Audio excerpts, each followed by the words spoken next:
This is ChangeMakers with Katie Gore, finding the right solutions for the affordable housing community. Welcome back to the conclusion of my conversation with ChangeMaker Sandra Henriquez, the Chief Executive Officer of the Detroit Housing Commission. Sandra, let's talk about your mission in Detroit. What are some of the biggest challenges you and your team have tackled since taking over the Housing Commission? Good question. I think there are a couple. One is simply funding, resource allocation. The Housing Commission is solely dependent upon federal operating subsidies and capital money. So we have to diversify our business lines at some point.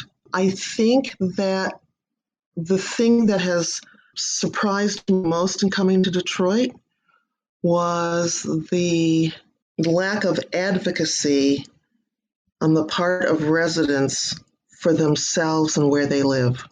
And I'm hoping to change that. I'm used to residents coming forward in all sorts of ways in Boston, advocating for themselves and for others in the community. I'm hoping that as we move toward redeveloping our real estate, and we really ask residents, tell us what you want, and we are really serious and sincere about hearing and listening to that residents will understand that it is our expectation that they're going to push us. We won't always agree, but that they need to, it's okay to focus on themselves. It's okay to focus on their community. It's okay to tell us, no, you're not doing that right. We'd like you to do it this way, and let us have a conversation about that.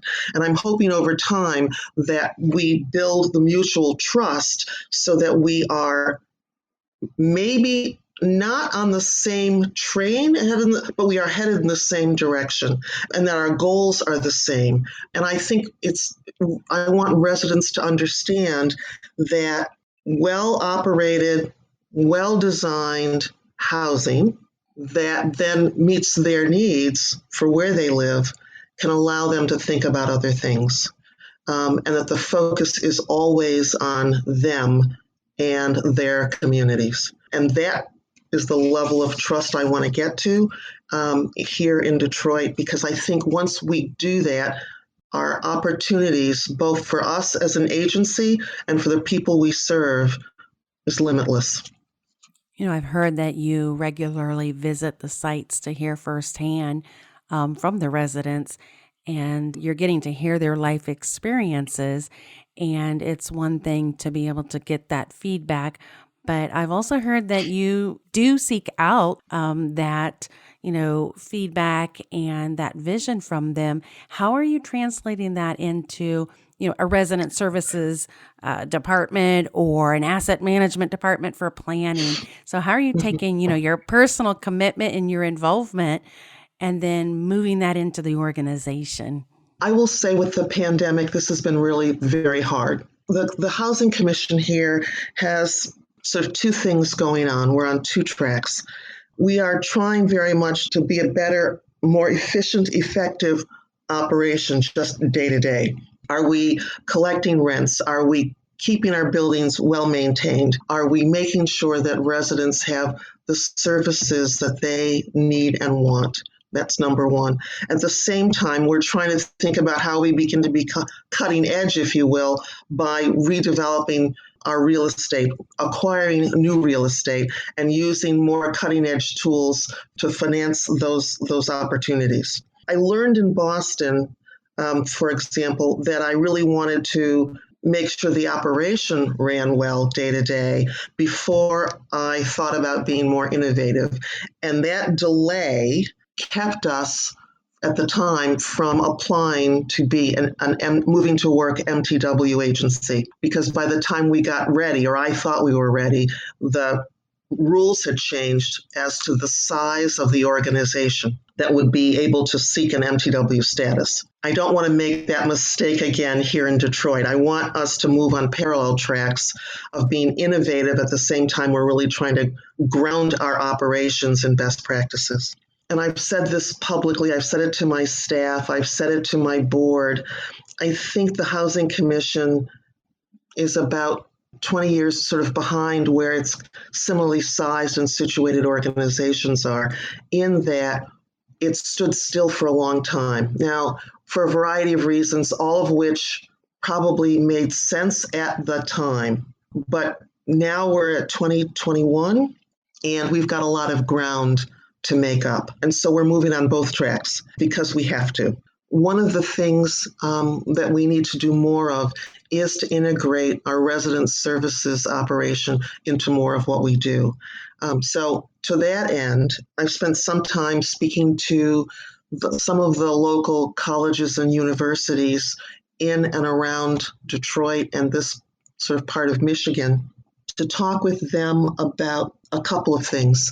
One, we've created an internship program to both infuse us with sort of new thoughts and new thinking. I've been talking to people in urban planning and urban studies and gerontology. I mean, you name it, law. It's just a really broad range of people who are interested in the Detroit Housing Commission and the city of Detroit.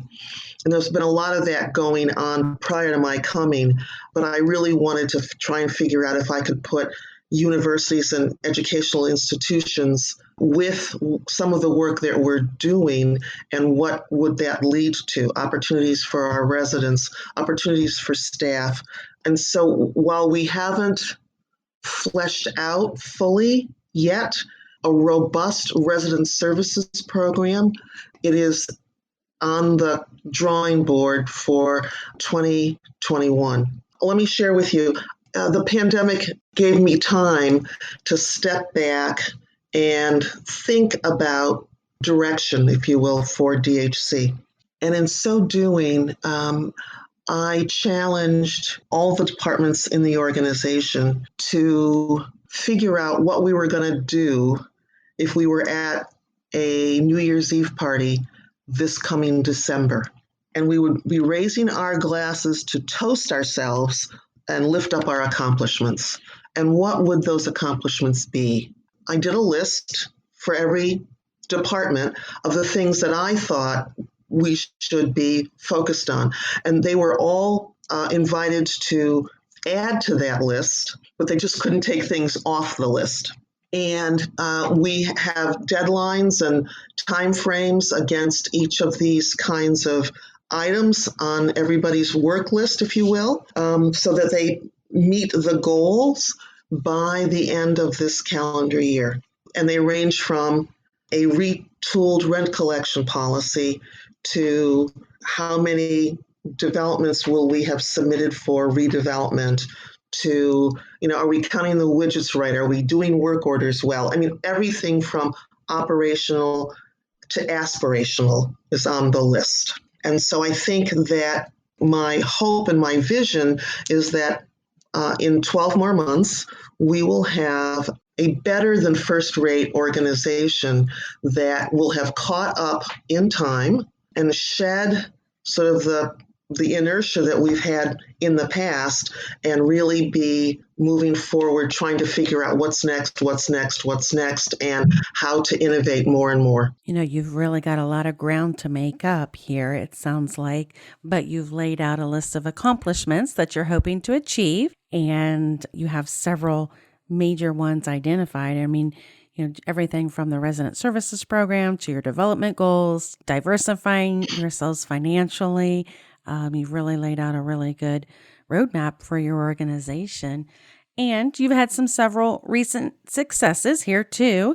You guys were awarded the Envision Center, and you guys have been a high performer.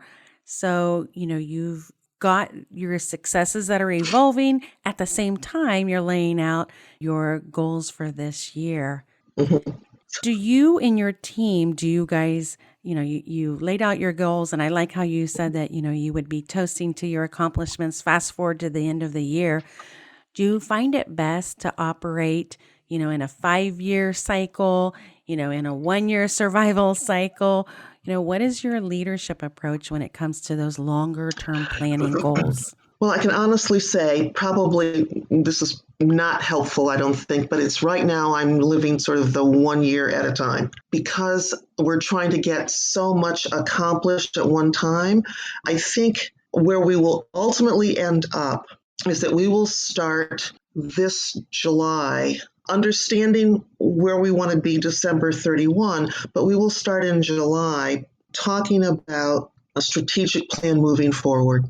And that strategic plan will be a 3-year, probably a 3 to 5 year plan of what else we need to do to continue the momentum that we've started now. And that will be a highly participatory process with residents, with staff, with our board. And the challenge will be how much can we do and over what time and what are the resources available to do that. But first, again, we want the operational, inspirational, and aspirational goals in a strategic plan and then really begin to put some time and resource allocation against that to have that plan drive our budget, not the other way around. I do think that it's important for us to note that as we do all of this work, we are finding that in some ways it is hard work for us to do. We've got a lot of stuff that we are trying to accomplish all at the same time. And I really do fear sometimes that team members will burn out. And we've got to figure out how to make sure we have enough bench strength so that we are not calling on the same people all the time. This pandemic has been very difficult for us as an organization, as well as for the city itself and for our residents. And so we are doing a variety of things to try and ensure health and safety issues with our residents. So, for example, in our senior buildings, we have done with the Detroit Health Department actually door knocking to test people for COVID-19.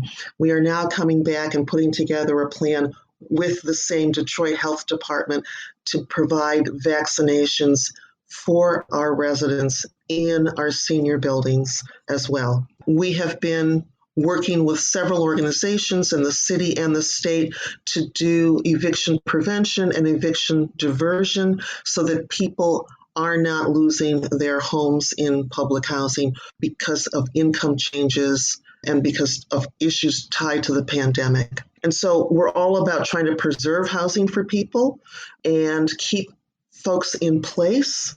The life has been disruptive enough. People do not need to be losing their housing at this critical juncture in the life of this city.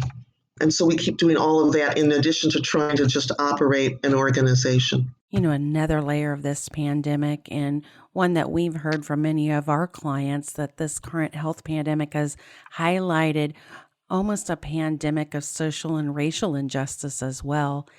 Have you seen that to come into play with Detroit-specific issues? So I have not seen it specifically because you know that Detroit is a majority minority city with persons of color predominate. And so while we have moved aggressively to try to keep as many residents safe as possible, we have unfortunately lost a number of residents to COVID-19.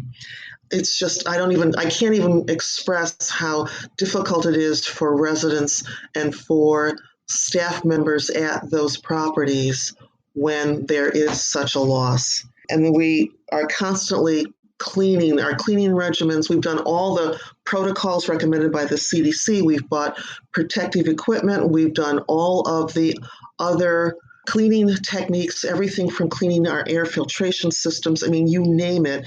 We've been trying to do that in our properties to keep people safe. We do food delivery, groceries for people. As people come into our properties, we take their temperature. They have to sign in and provide more information than they normally would have. So in case there's an issue of exposure, we know how to contact people as we're doing a limited contact tracing.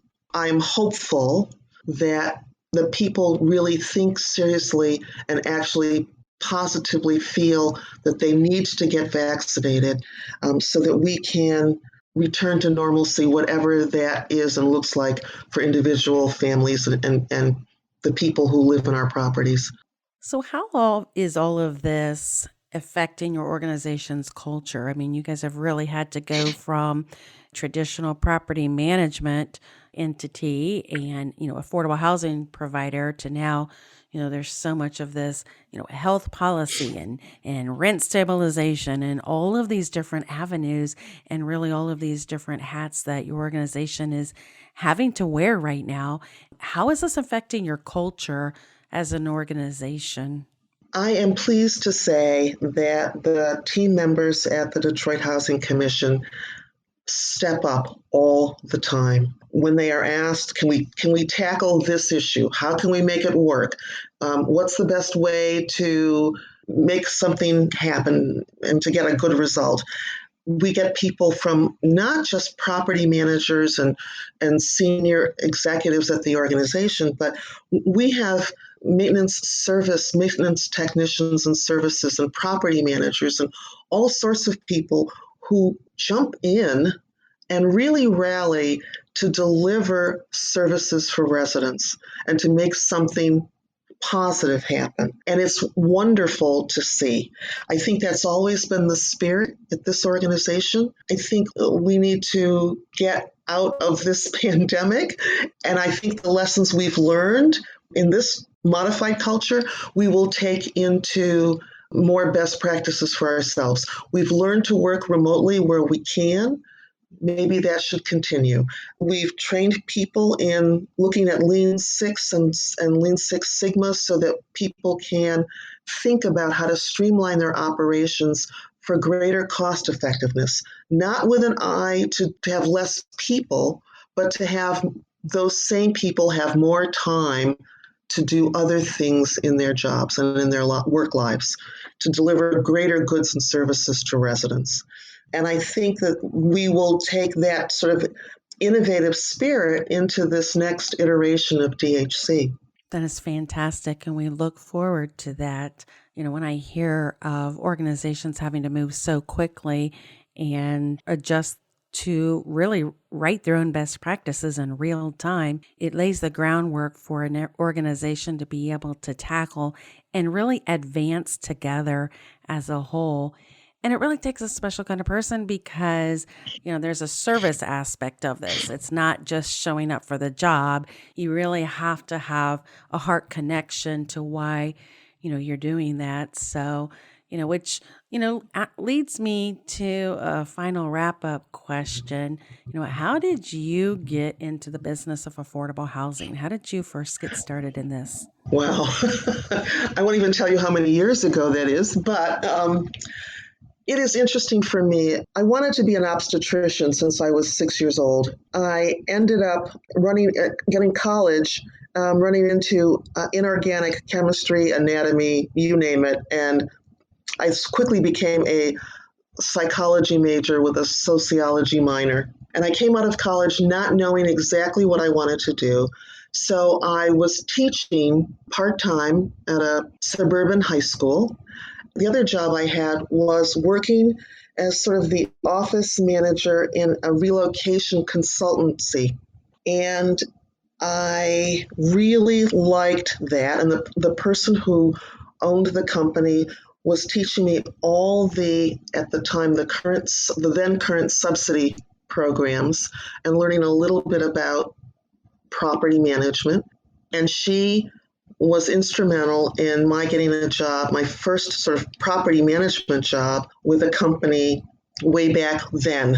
And so I knew teaching wasn't for me, but I really liked this other work because I could use a variety of different skills. And it really just grew from there. I started out managing a 110 unit mixed income property in Boston, and it grew from there. I then decided I wanted to try for the Boston Housing Authority and applied, and I never heard back from them.